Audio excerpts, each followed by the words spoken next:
Welcome to the Aurora Designs highlights for the first round of the WTCR Esports, powered by OSCARO on RaceRoom Racing Experience. We're at the Hungary for the first round of the season, and Jack Keithley would have the pole position. He would have a decent start, however, Banky would have a better one and lead into turn 1.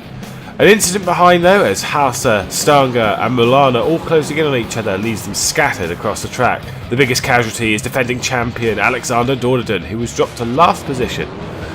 Leon would exceed at the chicane and is forced to give up a spot to Pinches. Slowdowns will be very common at the Hungary ring. Mulana would then attempt this move on Stanger into turn 1. Stanger holding around the outside and take the inside for turn 2, holding off the position. Then Keithley would pull off this brilliant move on Banky at turn 1, down the inside and ahead before turn 2. Unfortunately, later in the race he would exceed at turn 12 and forced to give up the position. Then he went for another move as he locked the rears into turn 2, went off the road, dropping to 6th position. Yarsha would make this mistake at turn 4, allowing Hasa up into 2nd place. But Banky would be the first winner of the 2018 season, from Hasa and Yarsha behind. Leon would have the reverse grid pole position for the second race and convert it to a decent start and hold the lead into turn 1. Jack Keithley would make decent progress with his aggressive start, getting up into 4th position at turn 1. And contact on the first lap between Wisniewski and Bowdy would send Bowdy out wide and cause chaos further behind. As Pinches was rescuing his car, he accidentally made contact with David Nosh and sent him into the barrier. Jack Keithley would pull off this move on Mulana with a great cutback at turn 2, getting him up into 2nd place and setting his sights on Leon for the win.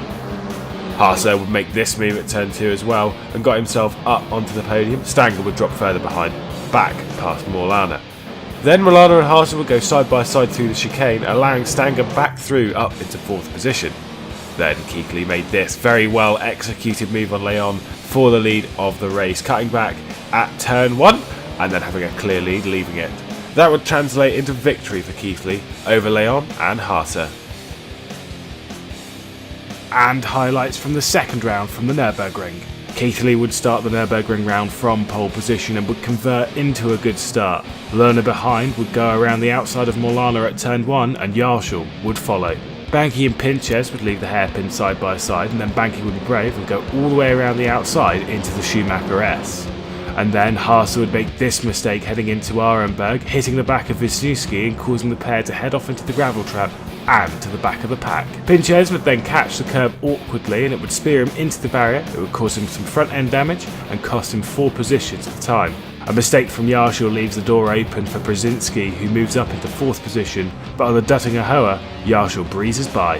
The lead trio would really close up on the second lap, but no moves just yet, and as Bowdy would make this mistake into the final chicane, he would nearly collect Heinemann as well.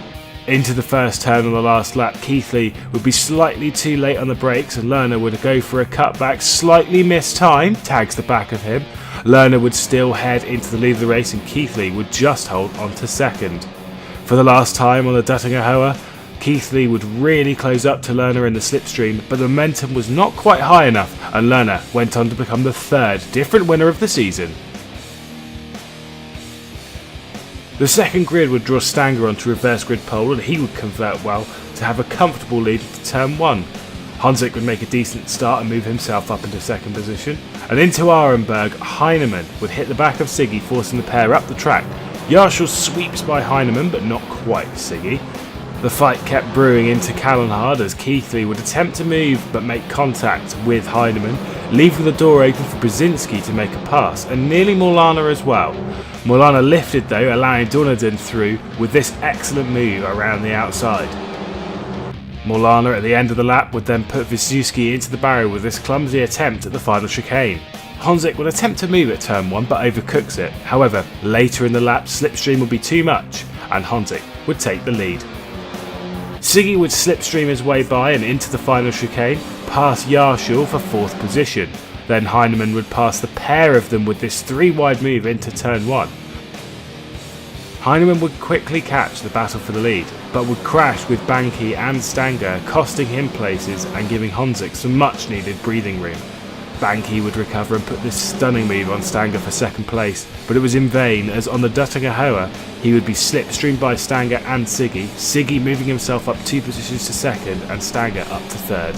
But it would be the 4th different winner of the season, as Honzik would take victory at the Nurburgring. And now a quick look at the championship standings. Jack Keithley would take over the lead of the championship. He's on 140 points ahead of Ben Spanky, who's on 127. Jan Stanger and Tim Yarshall joint for 3rd position on 101 points, and Molana had a strong round to put him up to 5th.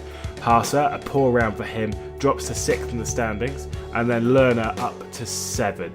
Siggy and Honzik jump up into the top 10, 81 points and 75 points apiece for those, and Gergo Baudi moves down the order into 10th position. That wraps us up then for the highlights of the Nurburgring, and we'll see you in the next one.